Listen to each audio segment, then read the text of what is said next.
여러분 혹시 이런 생각하신 적이 있습니까? 내가 오늘 밤에 잠을 잘 때 밤을 잤다가 내일 아침에 눈을 뜨지 않았으면 좋겠다. 그런 생각을 하신 적이 있습니까? 제게 어떤 한 집사님이 찾아오셔서 그런 말씀을 하신 적이 있습니다. 내가 밤에 눈을 감았다가 내일 아침에는 눈을 뜨지 않았으면 좋겠다는 마음으로 잠을 들고 있습니다.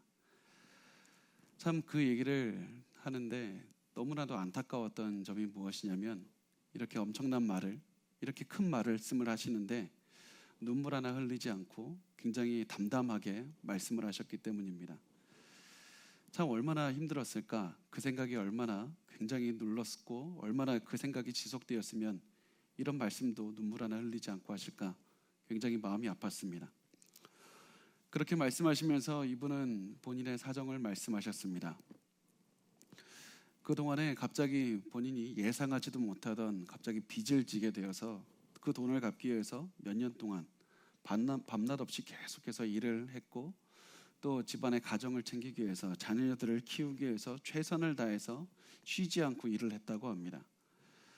그렇게 계속해서 일을 하다가 보니까 나도 모르게 몸은 망가져가고 있는데 몸이 아픈 줄도 모르고 계속해서 일을 했습니다. 어느 날은 일어났는데 도저히 몸이 움직여지지를 않아서 병원을 찾아갔더니 의사 선생님께서 여러 가지 진단을 해보시고는 아니 어떻게 지금까지 견디셨냐고, 아니 어떻게 지금까지 병원도 한번 오지 않고 이렇게 사셨습니까? 이런 책망하는 말을 들었다고 합니다. 이 말을 듣자마자 너무나도 그 마음에 허무함이 찾아오고, 내가 지금까지 무엇을 위해 살고 있는가? 나는 누구를 위해 살았을까? 내 인생은 무엇일까? 이런 여러 가지 허무한 그런 마음이 들었다고 합니다. 그래서 그 이후로는 잠을 들 때마다 내가 좀 잠에서 깨지 않았으면 좋겠다. 하나님, 내가 내 손으로 내 목숨을 앗아갈 수는 없지 않습니까? 내가 잠을 잘 테니까 다음날 아침에 깨지 않게 해달라고, 그런 기도를 매일매일 드리면서 잠을 잤다고 합니다.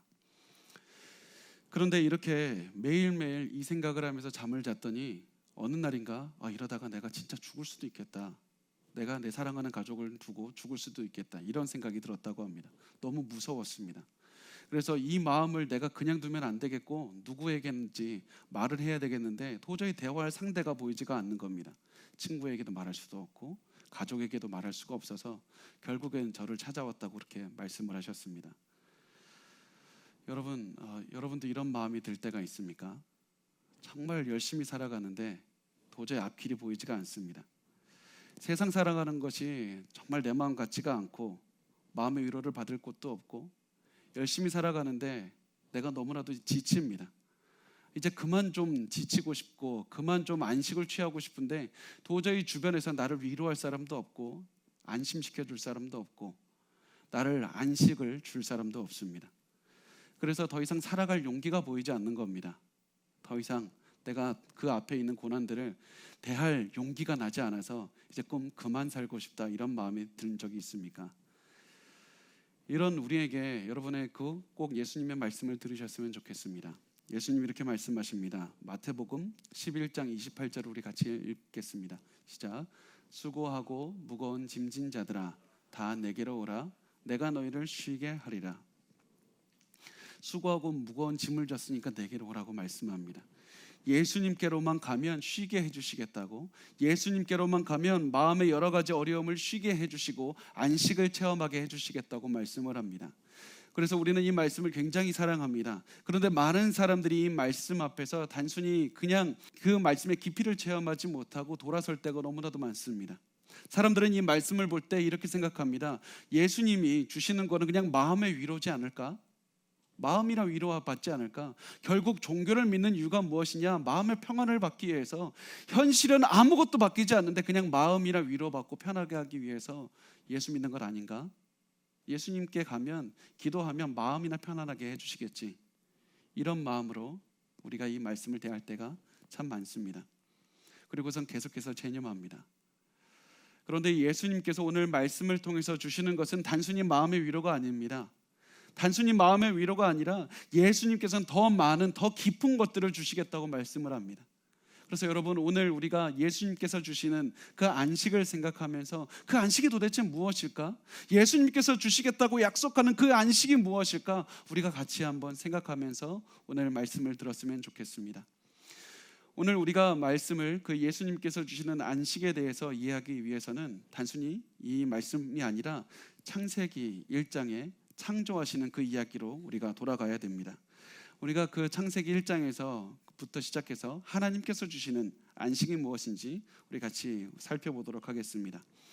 창세기 1장 1절부터 2절까지 말씀을 우리 같이 읽겠습니다. 시작. 태초에 하나님이 천지를 창조하시니라. 땅이 혼돈하고 공허하며 흑암이 깊음 위에 있고 하나님의 영은 수면 위에 운행하시니라. 자, 우리가 그 창조에 대해서 우리가 많이 들었죠. 창조 이 하시기 전에, 천지 창조하기 전의 모습을 땅이 굉장히 혼돈하고 공허하고 흑암이 있고 수면이 있는 그런 물이 있는 모습으로 그리고 있습니다. 땅이 혼돈하고 공허했다는 것은 무질서의 상태를 나타냅니다. 어떤 형태가 없습니다. 조화가 없습니다. 굉장히 어지럽고 혼란스러운 상태를 말을 하고 있습니다. 또 수면이 있다고 했는데 고대 사람들이 굉장히 두려워했던 것이 무엇이냐면 강한 파도가 치는 그런 바다였습니다. 큰 바다, 그 물을 사람들은 굉장히 두려워했습니다. 이 바다는 무질서를 상징하고 혼란과 혼돈을 상징했습니다. 그래서 이 장면을 볼 때 사람들이 곧바로 들었던 마음은 이 혼란과 무질서를 다스릴 분이 누굴까? 이 혼란 속에서 질서를 주는 분이 누구일까? 이 질서를 주는 분이 진정한 신일 텐데 그 신이 누구일까? 가장 먼저 이 질문을 했던 겁니다. 그리고 이들에게 하나님께서는 이 세상에서 질서를 주는 분은 하나님밖에 없다고 말씀을 하고 있습니다. 세상에 질서를 주는 분은 하나님밖에 없다. 이 말씀을 어떻게 표현하냐면 히브리어로 바라라는 말로 표현을 하고 한국말로는 창조라는 말로 번역을 하고 있습니다. 바라라는 말은 단순히 무엇인가를 만들어낸다는 뜻이 아닙니다. 그 말의 뜻을 넘어서서 어디에선가 혼란이 있는 곳에 질서를 주고 모든 것에 자기 자리를 찾아가게 하는 것이 히브리어로 바라라는 뜻입니다. 질서를 주는 것입니다.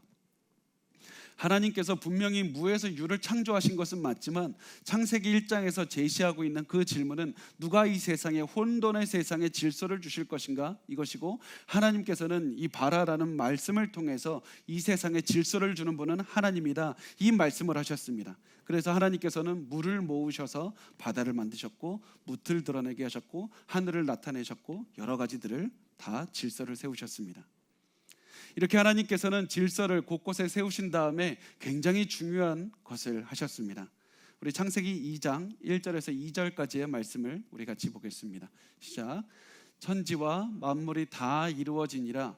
하나님이 그가 하시던 일을 일곱째 날에 마치시니 그가 하시던 모든 일을 그치고 일곱째 날에 안식하시니라. 하나님께서 질서를 세우시는 창조가 다 끝이 났습니다. 모든 곳에 질서가 세워졌고 세상이 완전하게 됐고 평화가 세워진 다음에 일곱째 날에 무엇을 하십니까? 안식하셨습니다. 하나님께서 안식하셨습니다. 사람들은 이 말을 보고 하나님께서 쉬셨다고 생각을 합니다. 그런데 이 안식하셨다는 말은 하나님께서 그동안에 세상을 만드느라 힘들었으니까 이제 일곱째 날에 쉬겠다 이런 말씀이 아닙니다. 이 안식하신다는 것은 세상의 질서를 주시고 난 다음에 우주를 통치하신다, 이 의미가 하나님께서 취하시는 안식이셨습니다.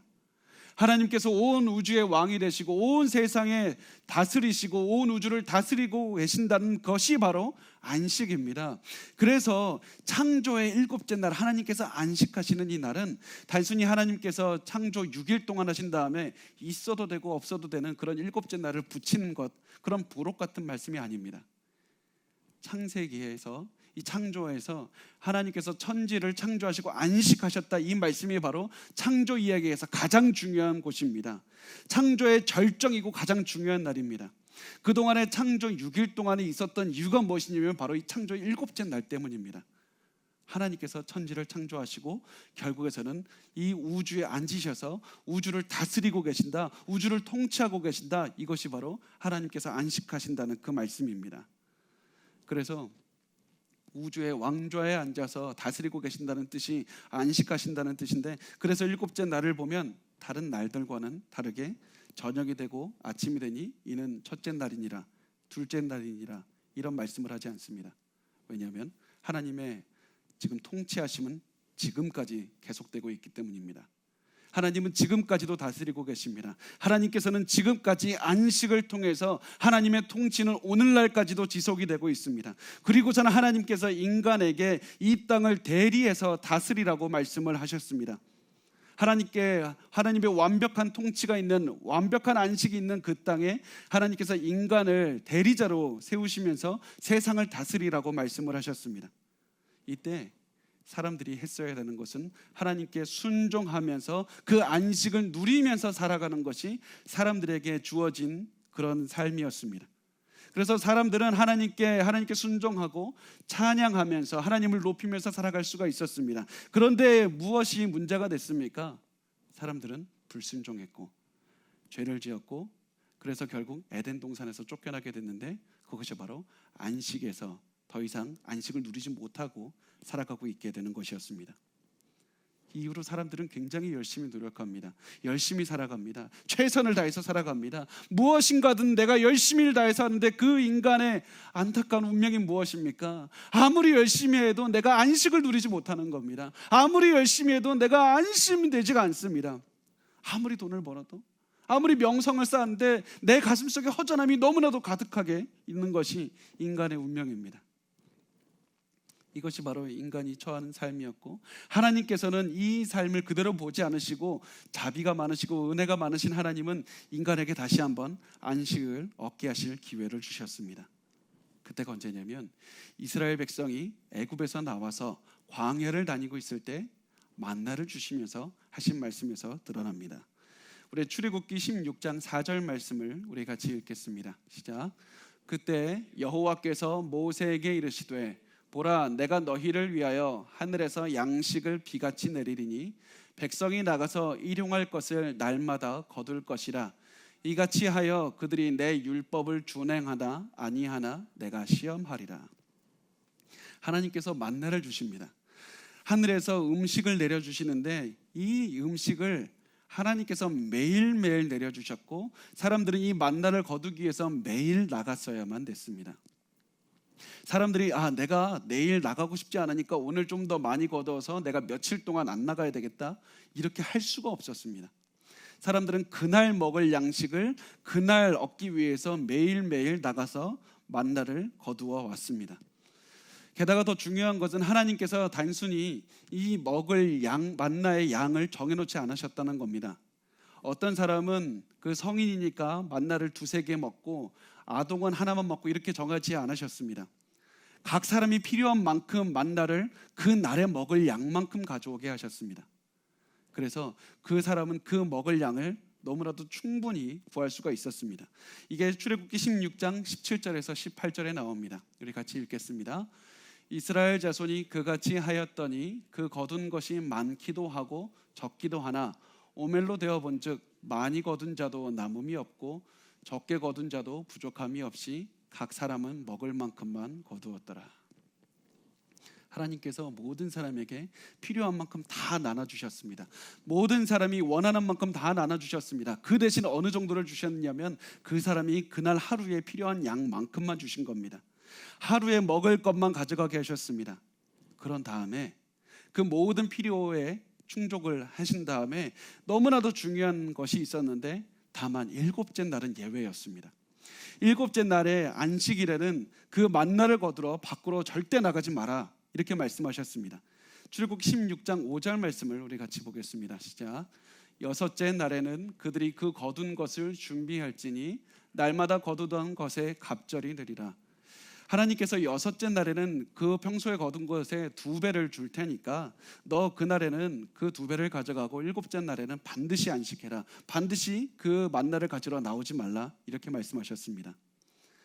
왜 그렇습니까? 안식일에 단순히 몸이 휴식을 취하는 날이다, 너 일 안 하는 날이다, 이것을 주시기 위해서 하신 것이 아니었습니다. 하나님께서 안식일에 세상을 다스리면서 통치하고 계신 왕이라는 것을 증명하셨듯이, 보여주셨듯이, 사람들도 안식일에서 일하지 않고 그 날에서 그 안식을 취하면서 하나님께서 이 세상의 왕이 되신다, 하나님께서 온 세상을 다스리고 계시고 그 하나님께서 나의 하나님이 되신다, 그것을 기억하는 날로 삼으라, 그 말씀을 하셨던 것이었습니다. 그래서 하나님께서는 7일째에도 반드시 너에게 양식을 줄 테니까 그 양식 걱정하지 마라. 너는 그 날에 대신에, 그 날에 하나님이 왕이 되신다는 사실을 기억하고 휴식을 취하라고 말씀을 하셨습니다. 그래서 사람들이 하나님께서 세상을 창조하셨고 지금도 세상을 다스리고 계시고 그분이 내 모든 필요와 간구를 채워주신다는 그 믿음을 가지고 안식일에 쉬었어야 됐던 것이었습니다. 그래서 안식일은 단순히 쉬는 날이 아니라 내가 하나님을 믿습니다, 하나님의 위대하심을 믿습니다, 그 하나님이 나의 모든 필요를 채우십니다, 그 믿음의 고백이 안식일을 쉬는 것이었습니다. 그래서 이 안식일을 어긴다는 것은 단순히 그냥 내가 하나님 쉬라고 했는데 내가 움직였다, 일했다, 이 정도 수준이 아니었습니다. 내가 안식일에 일을 하고 안식일을 어긴다는 것은 하나님, 나는 하나님 못 믿겠습니다, 하나님이 이 세상의 왕이라는 사실 다 못 믿겠습니다, 내가 하나님이 이 세상의 왕이라는 사실을 인정을 하더라도 그 하나님께서 나에게 모든 필요를 채워주신다는 사실을 나 좀 의심이 갑니다, 나 하나님에 대한 불신이 있습니다, 그래서 하나님 나 못 믿겠습니다, 이것을 부인하는 행위가 안식일을 어기는 것이었습니다.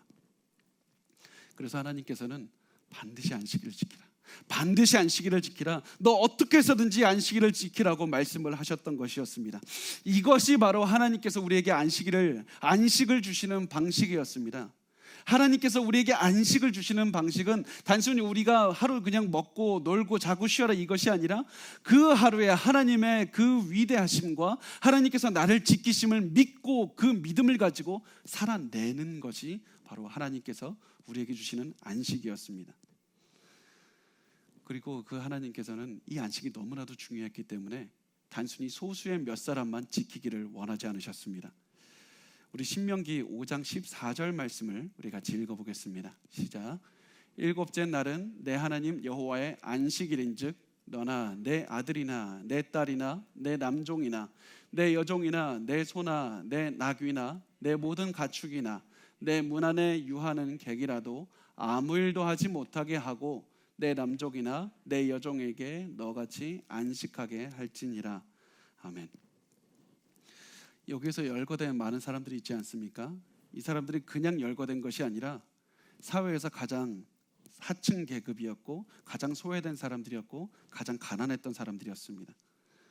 특히 여기에서 언급되는 그 종들도 원래는 종이 아니었습니다. 처음엔 종이 아니었지만 이 사람들에게 괜찮게 살고 있었는데 갑자기 예상하지 못하던 일들이 벌어집니다. 갑자기 가족의 앞에서 갑자기 많은 돈을 쓰게 됩니다. 갑자기 자신의 그 가정을 부양하던 가장이 갑자기 죽어버리게 됩니다. 갑자기 큰 일이 벌어집니다. 갑자기 돈을 잃어버리게 됩니다. 큰 일이 나서 여러 가지 일을 생겨서 그동안에 가지고 있는 돈들을 이제는 쓰지 못하니까 새로운 돈이 필요하게 돼서 남에게 돈을 꿨는데 그 돈을 갚을 수가 없게 됩니다. 그래서 결국 남아있는 방법이 자기 자신을 노예로 팔아버리고 자기의 가족을 노예로 파는 방법밖에 없었던 겁니다. 그래서 종이 됐습니다. 하나님께서 너희 안식하라라고 말씀하셨을 때 돈이 있었던, 그래서 돈을 빌려줄 수 있었던 소수의 사람들은 나는 안식하고 나의 종들에게 일을 시킬 수가 있었습니다. 그런데 하나님은 절대로 그렇게 하지 못하게 하셨습니다. 그렇게 안식을 모든 소외되고 가난하고 힘들고 너를 위해서 일하는 모든 사람에게까지도 모든 사람은 안식일을 경험해야 된다라고 말씀을 하셨습니다. 왜 그렇습니까? 하나님은 이 이스라엘 전체가 다 안식하기를 원하셨습니다. 하나님의 통치를 체험하기를 원하셨습니다. 내가 방금까지 그냥 잘 살다가 갑자기 가장이 없어져서 가난해서 내가 종이 됐던 그 사람조차도 하나님께서는 나에게 모든 필요와 간구를 채워주시는 분이다, 그것을 체험하고 안식하기를 원하셨던 것이었습니다. 내가 너무나도 힘들어서 지금은 종으로 살고 있는데 그 사람조차도 안식일을 체험하면서 하나님께서 나의 여전히 왕이 되시고 여전히 나의 모든 필요와 간구를 채워주신다, 그것을 기억하기를 원하셨습니다. 그래서 하나님께서는 다 일주일에 한 번씩 쉬게 하셨던 겁니다. 자, 출애굽기 35장 3절 말씀을 우리 같이 읽어보겠습니다. 같이 읽겠습니다. 안식일에는 너희의 모든 처소에서 불도 피우지 말지니라. 이 불을 피웠던 것이 무엇이냐면, 당시 이제 음식을 만들기 위해서 불을 피웠는데 보통 불을 피우는 사람이 어린아이거나 여자애들이었습니다. 사회에 단 한 명도 소외되지 않고 모든 사람이 하나님의 안식을 체험하길 원하셨습니다. 내가 아무리 돈이 없고, 내가 아무리 내일 먹을 방법이 보이지 않아도, 내가 너무나도 괴로워도, 내가 너무나도 힘들어서 너무 괴로워도 하나님께서 나의 삶을 인도하고 계신다. 너 그것을 기억하라. 이것으로 하나를 묶으셨던 것이 바로 하나님의 안식일이었고 하나님의 안식이었습니다. 그래서 하나님께서는 모든 사람이 하나님의 통치와 하나님의 베풀어 주신가, 하나님께서 나를 위한 사랑을 체험하는 그날이 바로 하나님의 명령하신 안식일이었습니다. 그래서 하나님은 모든 사람을 노동으로부터 자유롭게 하시고 하루를 쉬게 하셨던 것이었습니다. 그런데 하나님께서는 단순히 일주일에 하루만 안식일을 정하셨던 것이 아니라 이것을 더욱더 확대하셨습니다. 그래서 사람들에게 7년마다 1년씩 안식하게 하셨습니다. 자, 레위기서 25장 3절에서 5절 말씀을 우리 같이 읽겠습니다. 시작. 너는 6년 동안 그 밭에 파종하며 6년 동안 그 포도원을 가꾸어 그 소출을 거둘 것이나 7째 해에는 그 땅이 쉬어 안식하게 할지니 여호와께 대한 안식이라. 너는 그 밭에 파종하거나 포도원을 가꾸지 말며 내가 거둔 후에 자라난 것을 거두지 말고 가꾸지 아니한 포도나무가 맺은 열매를 거두지 말라. 이는 땅의 안식년임이니라. 하나님께서는 6년 동안만 농사를 짓고 7년째는 안식을 하라고 말씀하셨습니다. 수확하지 말고 파종하지 말라. 하나님은 단 하루가 아니라 7년 전체를 그렇게 안식하라고 말씀하셨습니다. 그리고 이 해를 안식년이라고 말씀을 하셨습니다.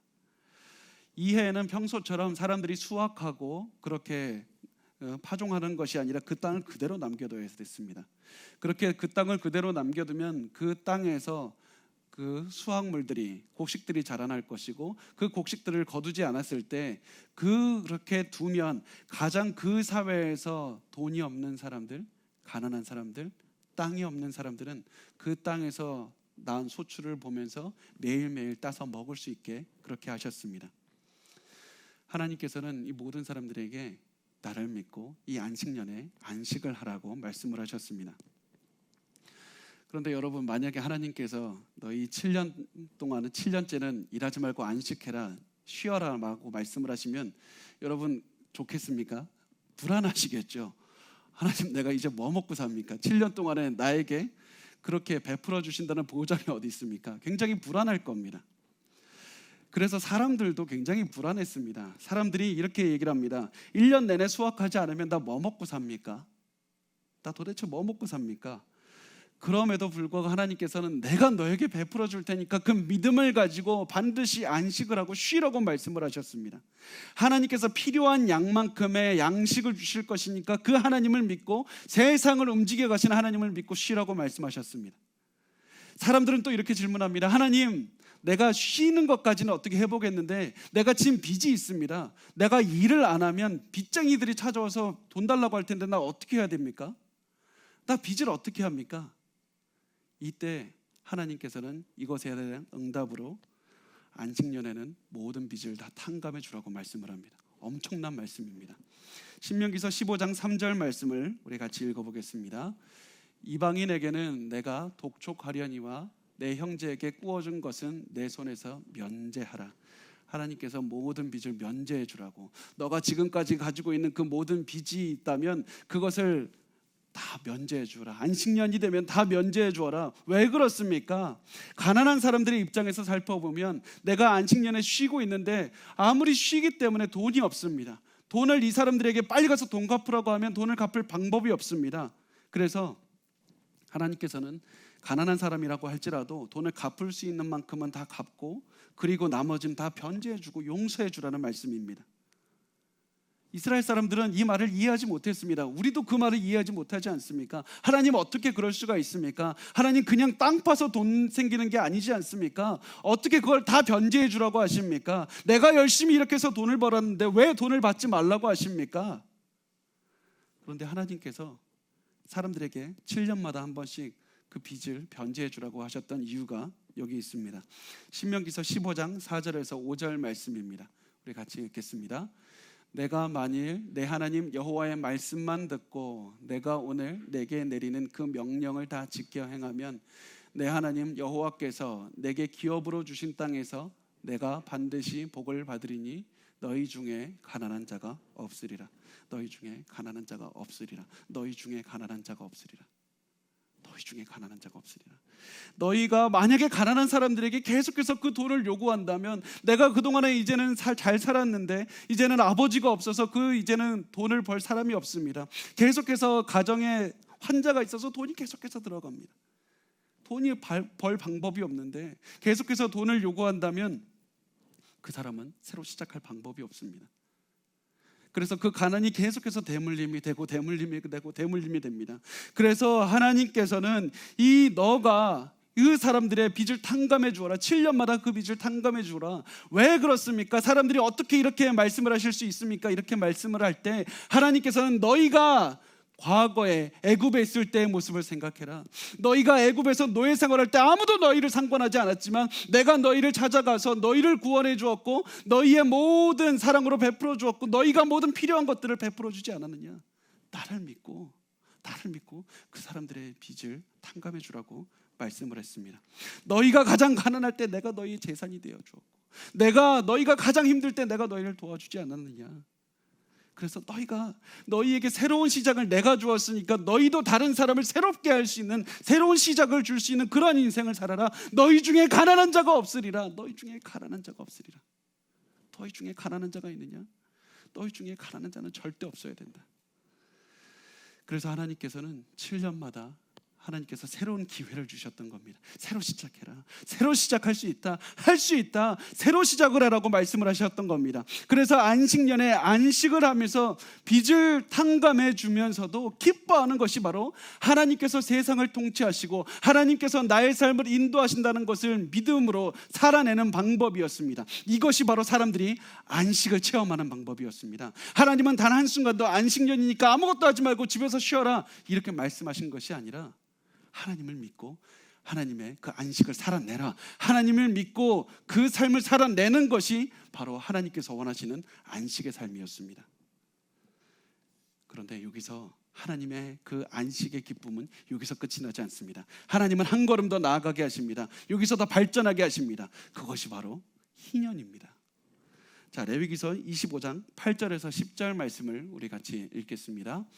너는 7 안식년을 계수할지니 이는 7년이 7번인즉 안식년 7번 동안 곧 49년이라.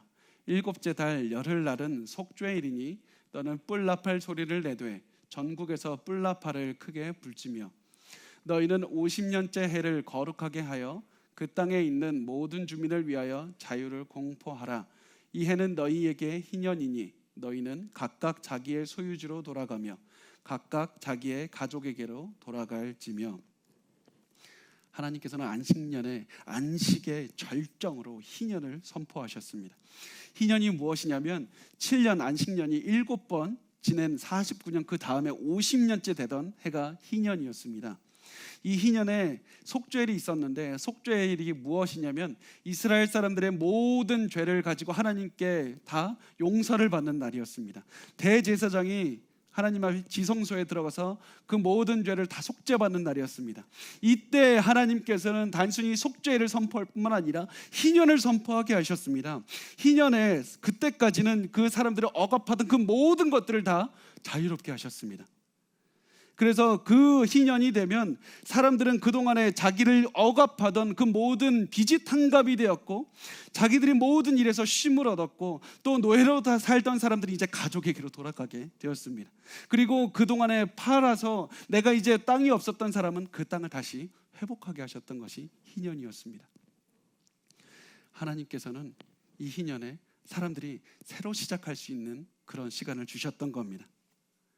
세상을 통치하는 하나님께서 모든 억압을 끊으시고 사람들에게 새로운 시작을 주시는, 모든 것을 회복시키시는 희년을 주셨던 겁니다. 그래서 사람들은 이 하나님에 대한 믿음을 표현하는 방법으로 희년을 살아냈었어야 됐습니다. 내가 나에게 빚을 진 사람이 있으면 하나님을 믿고 그 모든 빚을 탕감해 주었어야 됐고, 내게 종으로 섬기는 사람이 있다면 그 사람을 하나님을 믿고 그 사람을 가족으로 돌려보내줘야 됐습니다. 내게 땅을 저당 잡힌 사람이 있다면 그 땅을 돌려주어야 됐던 것이 희년이었습니다. 하나님을 믿고 하나님께 순종하여 그 삶을 살아내면서 하나님께서 주시는 안식을 체험하는 것이 바로 희년이었습니다. 그래서 하나님께서 주시는 안식은 단 한 번도 가만히 누워있고 가만히 쉬는 것이 아니었습니다. 하나님께서 이 안식일에서 하나님께서 이 세상을 계속해서 통치하고 계시듯이 우리도 하나님의 안식일에 끊임없이 하나님의 뜻을 행하고 사람들을 구제하고 그 끊임없이 회복시키시는 것이 바로 하나님께서 원하시는 안식이었습니다. 그런데 큰 불행이 있었습니다. 너무나도 큰 불행이 무엇이냐면, 이스라엘은 안식년이나 희년을 지킨 적이 없다는 사실입니다. 이 사람들은 안식년도 지킨 적이 없고 희년을 지킨 적도 없습니다. 이스라엘 사람들 중에 소수는 그 안식년이나 희년의 그 정신을 계승하면서 살았지만 이스라엘 전체적으로는 그것을 행한 적이 없습니다. 이 사람들은 하나님을 믿을 수가 없었습니다. 하나님께서 나에게 베풀어 주신다는 사실을 믿을 수가 없었습니다. 그래서 이 사람들은 안식년에도 농사를 지었고 또 빚을 받아냈고 희년에도 계속해서 빚을 달기 위해서 계속해서 그렇게 살았습니다. 이 사람들은 하나님의 통치하심을 절대로 인정하지 못했습니다. 하나님께서 필요할 때마다 베풀어 주신다는 사실을 절대로 믿지 못해서, 그래서 결국 결론이 무엇입니까? 안식을 체험하지 못한 겁니다. 하나님을 믿지 못했기 때문에 안식을 체험하지 못했습니다. 사람들은 이렇게 생각했습니다. 내가 하나님을 믿지 못하지만 그럼에도 불구하고 내가 열심히 살아가고 내가 쉬지 않고 사람들을 계속해서 빚을 받아내고 사람들을 해방시키지 아니하고 계속해서 이렇게 살아가면 내게 안식이 올 것이다, 내게 평안이 찾아올 것이다, 내가 기쁠 것이다, 이렇게 생각했습니다. 그런데 아무리 열심히 일해도, 아무리 돈을 벌어도, 아무리 사람들을 위해서 살아도, 아무리 명예를 얻어도, 아무리 가정을 위해 살아가도 어디에서도 안식이 없습니다. 마치 세상 전체가 다 내 목을 조여오는 듯한 그런 숨막히는 고통 속에서 살아가고 있는 게 바로 그 하나님 안에서 안식을 누리지 못하는 그런 인간의 운명입니다. 사람들은 하나님의 말씀을 어길수록 영적인 파산 상태가 돼서 영적으로도 다 무너졌습니다. 아무것도 할 수가 없게 됐습니다. 참 이런 것이 이 이스라엘의 모습이었고 그것이 참 우리의 모습입니다. 우리가 최선을 다해서 살아가면 안식하게 될 것 같고 행복하게 될 것 같고 평안함이 찾아올 것 같습니다. 그래서 우리가 어떻게 살아갑니까? 조금의 휴식도 용납하지 않습니다. 마치 잠깐 쉬는 것을, 가족을 위해서 시간 내는 것을 마치 죄책감을 느낄 때도 있습니다. 내가 이렇게 열심히 살아가고 한눈 팔지 않고 열심히 살아가면, 내가 이렇게 살아가면 내가 행복이 올 텐데, 내가 안심하게 될 텐데, 안식하게 될 텐데, 이런 마음으로 계속해서 살아가는데 내가 이렇게 살아가면 살아갈수록 너무나도 큰 불행이 무엇입니까? 마음의 안식이 전혀 오지 않습니다. 열심히 하는 만큼 내가 휴식이 오고 평안함이 오고 안심이 되는 것이 아니라 불안감은 더 찾아옵니다. 가족이 나를 더욱더 힘들게 하는 것 같습니다. 사회는 나를 계속해서 내모는 것 같습니다. 어디에서도 내 마음을 줄 곳이 없습니다. 이게 우리가 겪는 큰 불행입니다. 그리고서는 열심히로 돈을 벌기 위해서 열심히 살아갔는데 결국 돈은 쌓이지 않고 돈은 돈대로 떨어져 가고, 이것이 우리가 살아가는 인생입니다. 이것이 인간이 처한 공경입니다. 하나님을 기쁘시게 해야지 안식이 오는데 아무리 내가 세상에서 열심히 살아도 안식을 체험하지 못하고 살아가는 것이 이스라엘의 모습이고 우리의 모습이고, 그 모습에 구약 성경이 그렇게 막을 내리게 됩니다. 그리고서는 안식을 잃어버린 인류에게 한 인물이 찾아오게 됩니다. 그분이 바로 예수님입니다. 예수님이 너무나도 중요한, 굉장히 상징적인, 굉장히 중요한 말씀, 우리가 지나치는 말씀이지만 너무나도 중요한 말씀이 어디서 나왔냐면 누가복음 4장에 보면 예수님께서 안식일에 회당을 찾아가셔서 이렇게 선포하는 장면이 나옵니다. 누가복음 4장 18절과 19절 말씀을 같이 읽겠습니다. 시작. 주의 성령이 내게 임하셨으니 이는 가난한 자에게 복음을 전하게 하시려고 내게 기름을 부으시고 나를 보내사 포로된 자에게 자유를, 눈먼 자에게 다시 보게 함을 전파하며 눌린 자를 자유롭게 하고 주의 은혜의 해를 전파하게 하려 하심이라 하였더라. 여기서 예수님께서 가난한 자라고 하실 때 가난한 사람은 단순히 돈이 없는 사람을 의미하는 것이 아닙니다. 이 이상입니다. 당시 이 가난한 자라고 하면 소외되고 천대받고 사람들이 알아주지 않는 그 모든 사람들을 가난한 자라고 대표해서 말씀을 하고 있습니다. 예수님께서 이 가난한 자들에게, 모든 소외된 자들에게 복음을 전파하러 오셨다. 또 예수님께서 포로된 자에게 자유를 주시기 오셨고, 눈이 멀어서 앞을 보지 못하는 자에게 눈을 다시 뜨게 하셔서 앞을 보게 하시고, 또 눌린 자를 자유롭게 하시기 오셨다. 모든 속박에서 건지시리라, 모든 억압에서 건지시리라. 예수님 무슨 말씀하고 있습니까? 내가 지금 희년을 선포하러 왔노라. 너희가 잃어버린 그 희년은 예수께서 선포하러 오셨다. 지금 예수께서 희년을 선포하고 계신 겁니다. 사람들이 다 잃어버린, 하나님을 섬기지 못하고 불순종해서 잃어버린 그 희년을 예수께서 직접 오셔서 사람들에게 그 억압을 풀어주시면서 희년을 선포하고 계신 겁니다. 자유를 선포하러 오셨습니다. 그리고 사람들에게 이제는 너에게 안식을 주노라. 너희가 그렇게 바라던 안식을 내게 주겠다고 예수님께서 말씀하고 계신 겁니다. 그래서 희년을 선포하시고 희년을 이루시는 것이 바로 예수님의 사역이었습니다.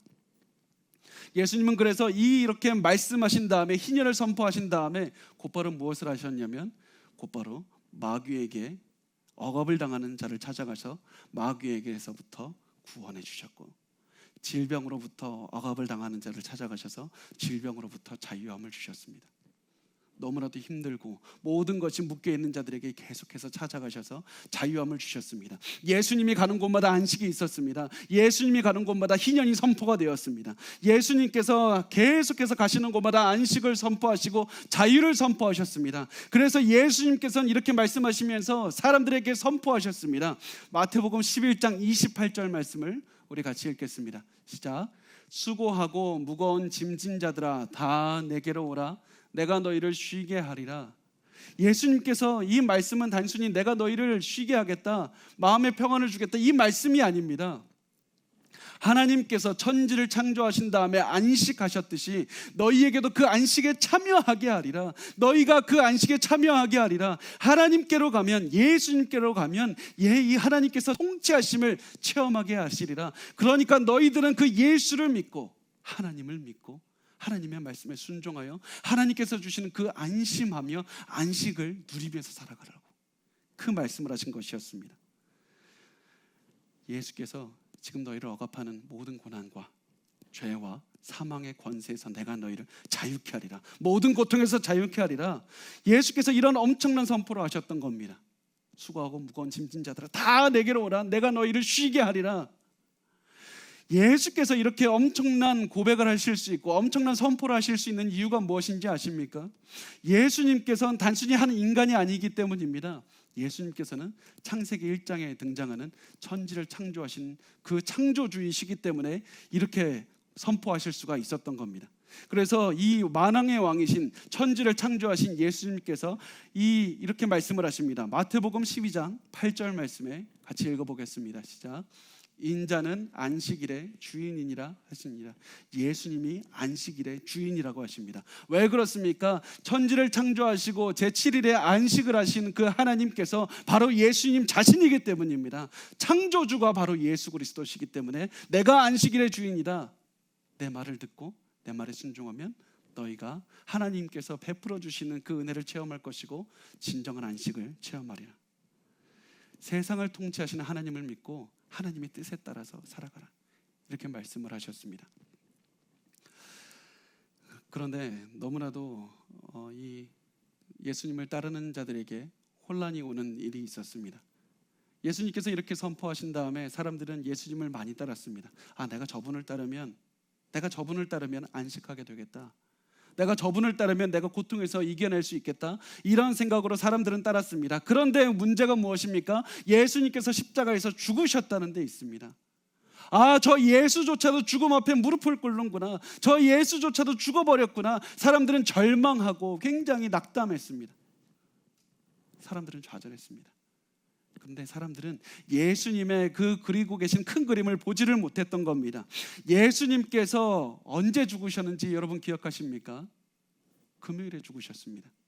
금요일이 언제입니까? 한 주의 마지막입니다. 일하는 날의 마지막입니다. 노동을 하는 마지막이 금요일입니다. 예수님께서는 일을 하고 수고하는 금요일에 죽으셨던 겁니다. 그 다음에 죽으실 때 어떻게 하셨습니까? 창세기 2장에 하나님께서 모든 창조를 마치시고 다 이루어지니라 이렇게 말씀하신 것처럼 예수님께서는 십자가에서 다 이루었다 이렇게 말씀하시고 십자가에서 죽으셨습니다. 그 다음에 놀라운 사실이 무엇이냐면 예수님께서 안식일의 주인이신 예수께서 안식일에 부활하지 않으셨다는 데 있습니다. 예수님은 안식일에 부활하지 않으셨습니다. 왜 그렇습니까? 만약에 예수님이 안식일에 부활하셨다면 과거에 있었던 그 모든 시스템을 다시 한번 부활시키는 겁니다. 사람들을 다시 과거로 돌려보내는 것밖에 되지 않습니다. 사람들을 다시 한번 그 안식일을 바라보면서 또다시 살아가게 하는 것밖에 되지가 않습니다. 그래서 예수님께서는 안식일에 부활하신 것이 아니라 그 다음날 8일째 부활하셨습니다. 새 한 주가 시작이 되는 그때 부활하셨습니다. 새로운 한 주의 첫날에 부활하셨던 겁니다. 예수께서 부활하신 날은 새로운 창조의 날이 되었습니다. 그래서 예수님께서 과거의 질서는 다 묻어버리시고 안식일은 무덤 속에 묻어버리시고 예수님께서는 예수를 믿는 자마다 하나님의 안식을 체험하면서 하나님의 뜻을 체험하면서 하나님의 그 크신 베풀어 주시는 사랑을 체험하면서 살아가게 하셨던 것이었습니다. 이것이 바로 예수께서 우리에게 주시는 안식이었습니다. 그리고 그것이 여러분에게 주시는 안식입니다. 그래서 성경은 이렇게 말씀합니다. 히브리서 4장 10절과 11절 말씀을 우리 같이 읽겠습니다. 시작. 이미 그의 안식에 들어간 자는 하나님이 자기의 일을 쉬심과 같이 그도 자기의 일을 쉬느니라. 그러므로 우리가 저 안식에 들어가기를 힘쓸지니 이는 누구든지 저 순종하지 아니하는 본에 빠지지 않게 하려 함이라. 아멘.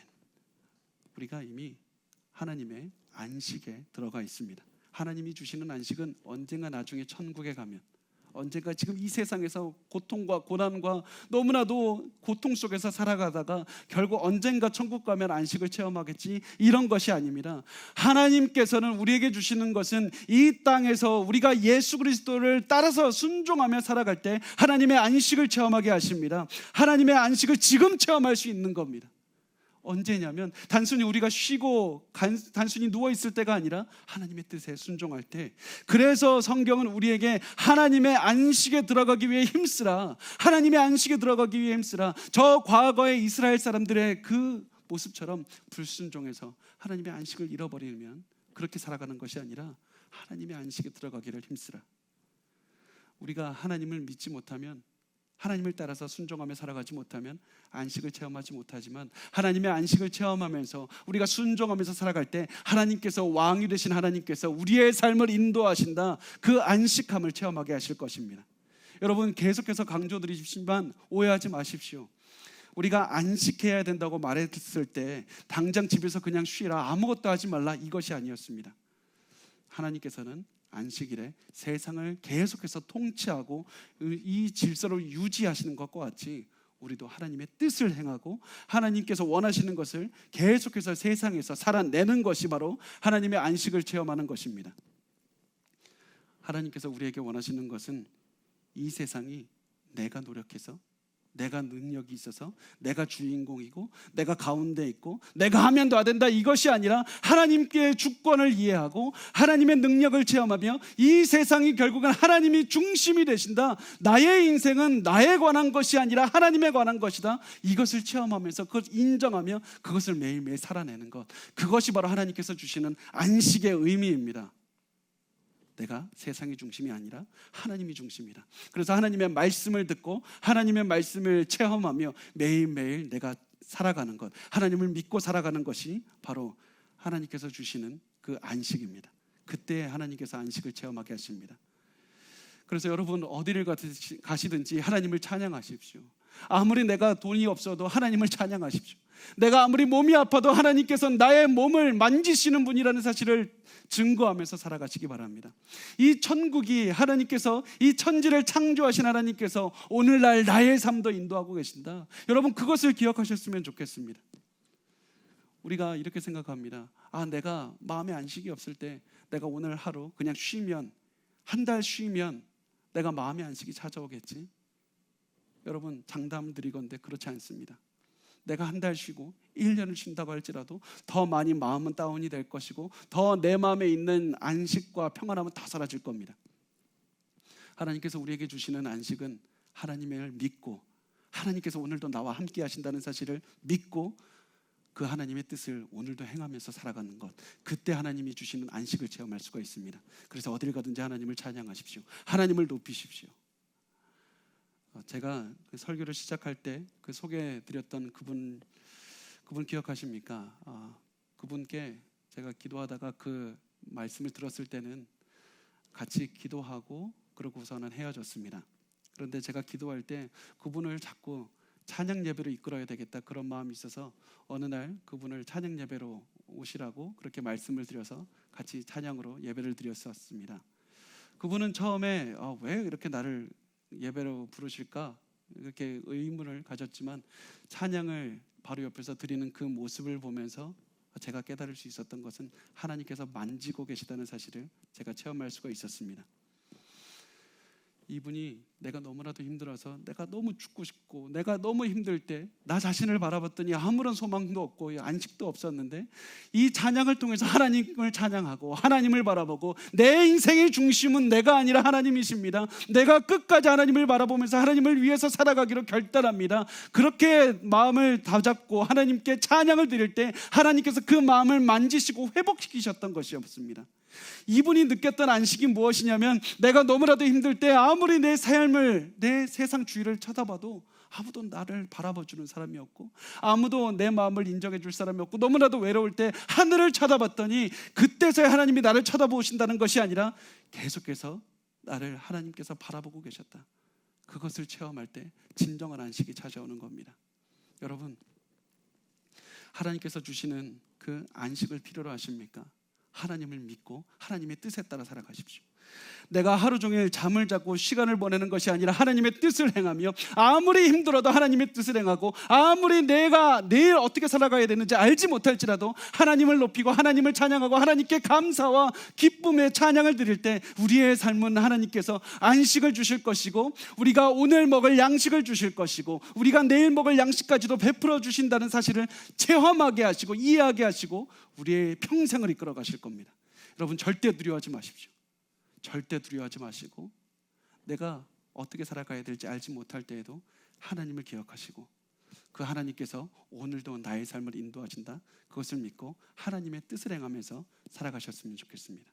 하나님의 안식이 여러분과 함께 하실 겁니다.